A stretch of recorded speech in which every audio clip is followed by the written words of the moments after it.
out my pills and it's over. Fresh out my pills and it's over.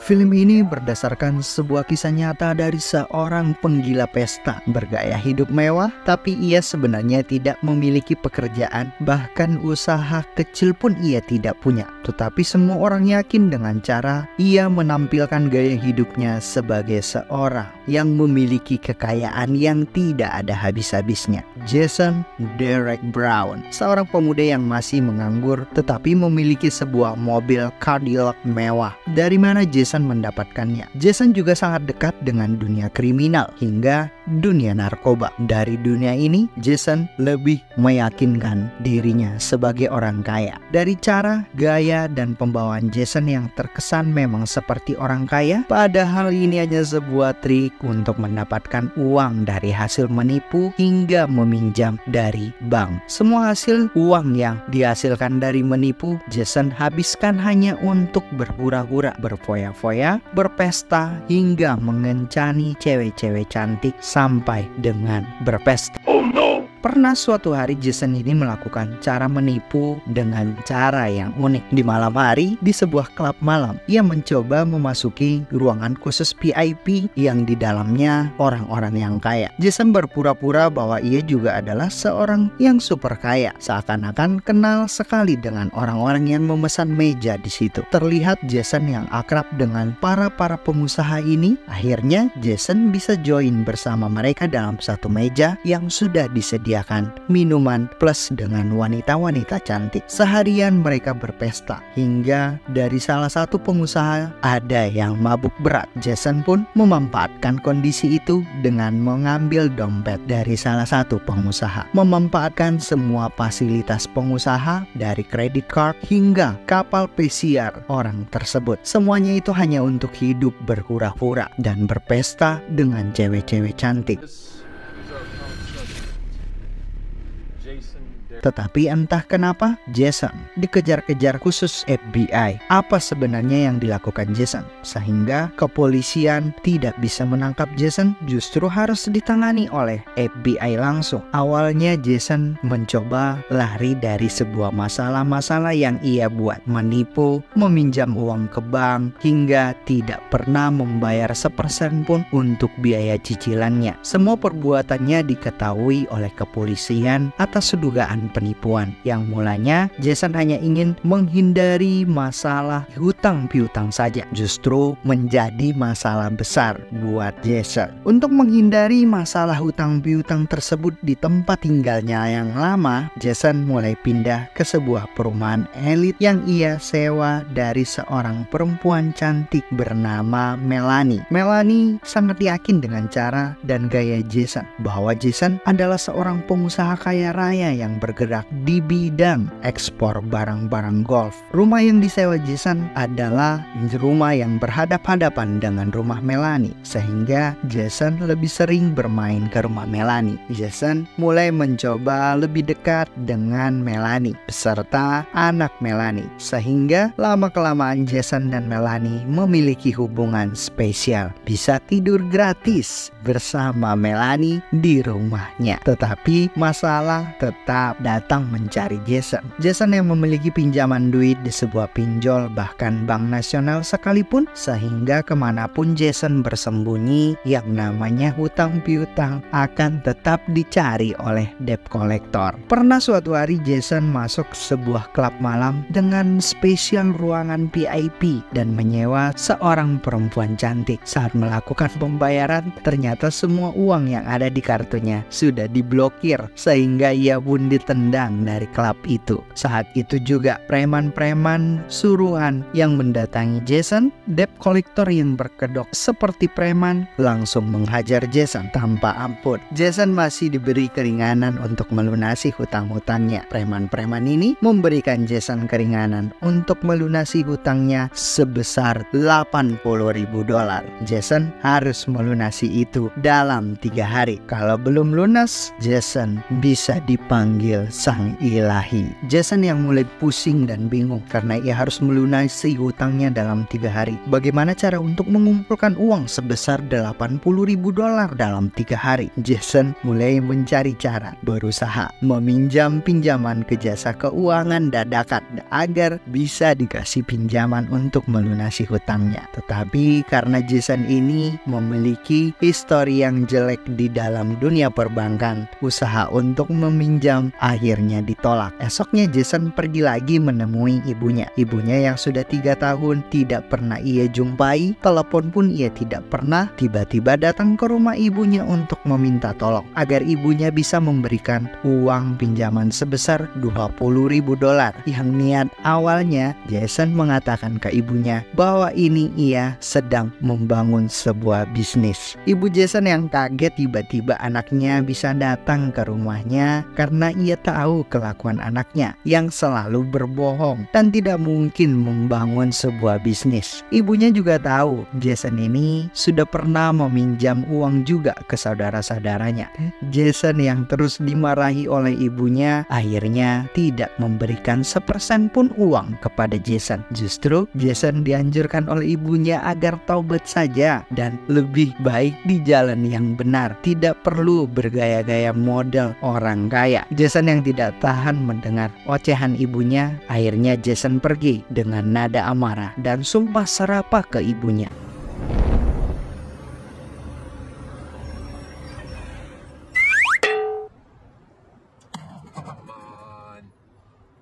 Setelah pulang dari rumah ibunya, Jason yang terlihat menarik uang di ATM-nya, tetapi semua kartu itu justru tidak memiliki saldo. Dengan kekesalan, justru Jason tanpa sengaja melihat mobil pengantar uang yang berlapis baja. Otak Jason langsung berpikir bahwa ia akan melakukan sesuatu. Jason mulai mencari tahu cara untuk merampok sebuah mobil yang berlapis baja, mobil-mobil khusus pengantar uang. Selain mobil Cadillac, ternyata Jason masih memegang harta pemberian ibu dan ayahnya. Itu kata Jason, sebuah cincin dan jam tangan mewah. Jason menjual cincin dan jam tangan pemberian ayah dan ibunya. Hal yang pertama dilakukan oleh Jason adalah membeli sebuah senjata shotgun untuk melakukan aksinya nanti merampok mobil yang berlapis baja. Jason juga melatih cara menembak. Setiap hari Jason mengasah kemampuannya menembak target untuk menyempurnakan aksi-aksinya. Jason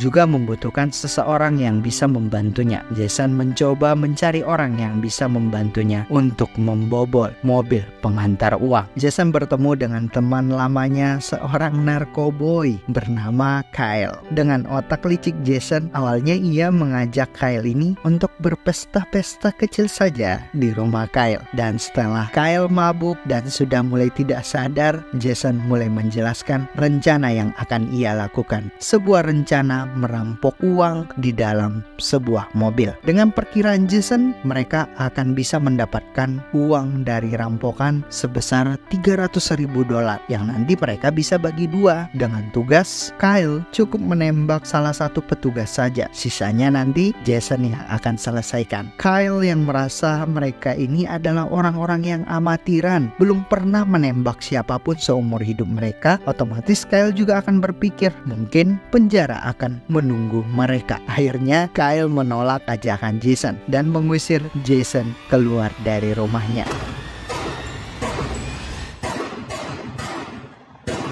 Jason yang sudah mulai kejepit dengan tenggang waktu yang sudah harus ia bayar karena ia harus melunasi uang $80.000 dalam waktu yang sudah ditentukan, rencana tetap Jason jalankan. Setiap hari Jason memperhatikan gerak-gerik mobil pembawa uang ini. Dari hari ke hari, setiap mobil yang datang untuk mengambil uang ke bank, hingga jam-jam petugas yang menjemput uang dari dalam bank. Semua ternyata Jason sudah sudah rencanakan sedetail mungkin. Sebelum melakukan aksinya, Jason pergi menemui Melanie. Jason berpamitan ke Melanie karena alasan mungkin hari ini atau kedepannya Jason tidak akan bisa merayakan hari Thanksgiving bersama. Jason akan merayakan hari Thanksgiving bersama keluarganya. Yang nyatanya Jason sebenarnya sudah mempersiapkan untuk aksinya. Jason memulai aksi dari ia mulai menyewa sebuah motel dekat dengan bank yang ia sudah targetkan.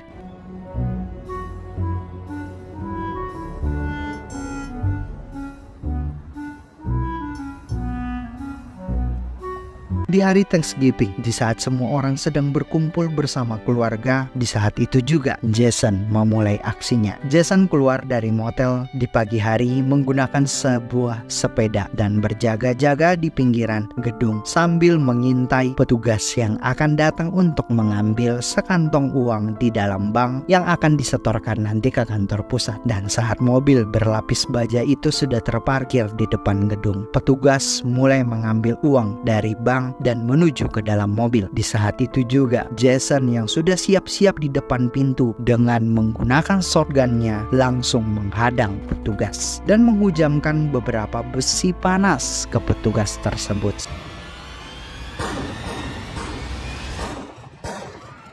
Setelah Jason mendapatkan tas yang berisi uang, Jason langsung kabur menggunakan sepeda dan kembali ke motel. Setelah berhasil dengan aksinya, Jason hanya merampok uang hanya sebesar $56.000 dan sekarang Jason merencanakan untuk penghilangan jejaknya.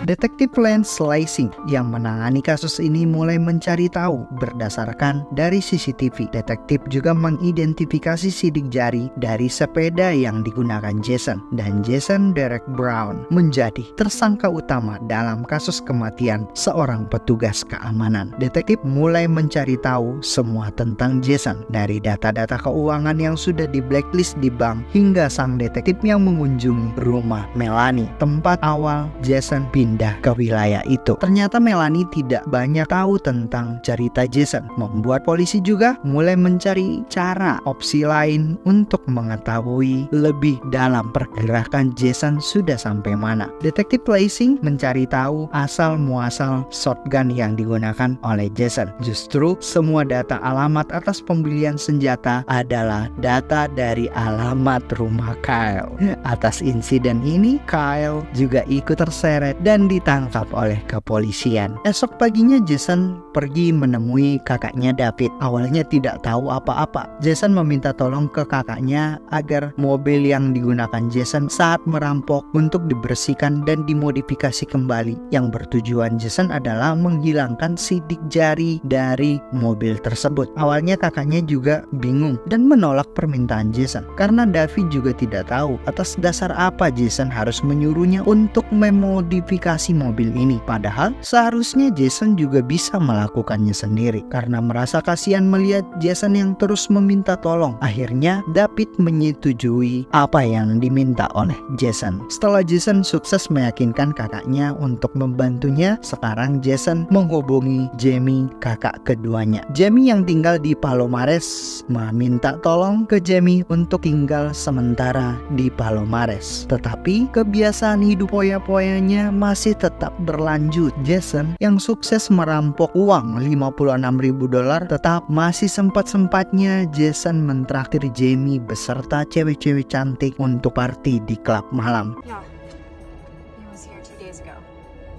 He went golfing with my husband. Di pagi hari, Jason langsung mendapatkan telepon kembali dari David. David menjelaskan bahwa foto Jason sudah terpampang di semua media Amerika sebagai buronan atas pembunuhan dan perampokan sebuah bank. Polisi yang bekerja sama dengan FBI yang mulai menyusuri semua data tentang Jason dan menemukan alamat David, kakak Jason, tempat terakhir yang dikunjungi oleh Jason. Melanie, ibu Jason, hingga Jamie kaget melihat berita yang beredar di media bahwa Jason yang mereka kenal telah melakukan sebuah kriminal tingkat tinggi. Setelah Jason menjadi buronan FBI,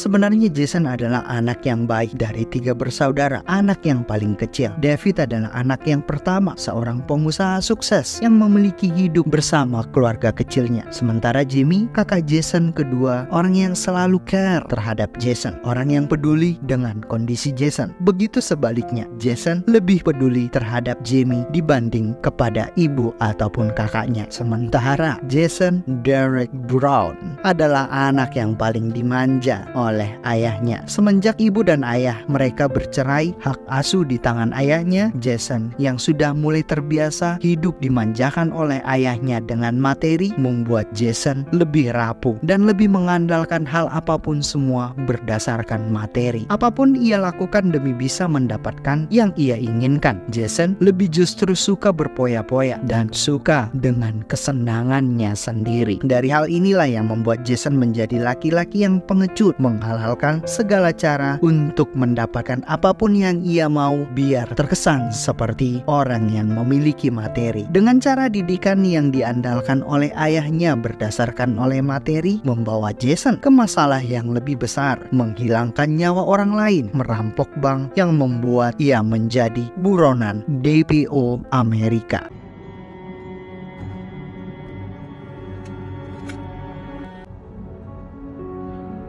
Tepat di tahun 2005, mobil Cadillac Jason yang kendarai ditemukan di Bandara Internasional Portland. Setelah sekian lama, FBI yang terus mencari keberadaan Jason, di akhir tahun 2007, Jason akhirnya masuk daftar 10 orang yang paling dicari oleh FBI Amerika, bersamaan dengan list yang sama dalam 10 orang, terutama Osama bin Laden dan Whitney Buckler. Osama bin Laden sudah tertangkap, sementara Jason Derek Brown sampai hari ini, sampai detik ini, sampai cerita ini ditayangkan di YouTube, Jason Derek Brown belum juga ditemukan oleh FBI. Dan film habis. Terima kasih sudah menonton Storytelling NSTV. Film apa lagi yang akan kami suguhkan untuk Anda? Please komen ya. Jika kamu menyukai ceritanya, bisa langsung subscribe. Dan jangan lupa share ke teman-teman kamu agar bisa mendapatkan informasi story dari NSTV. Dan bye-bye.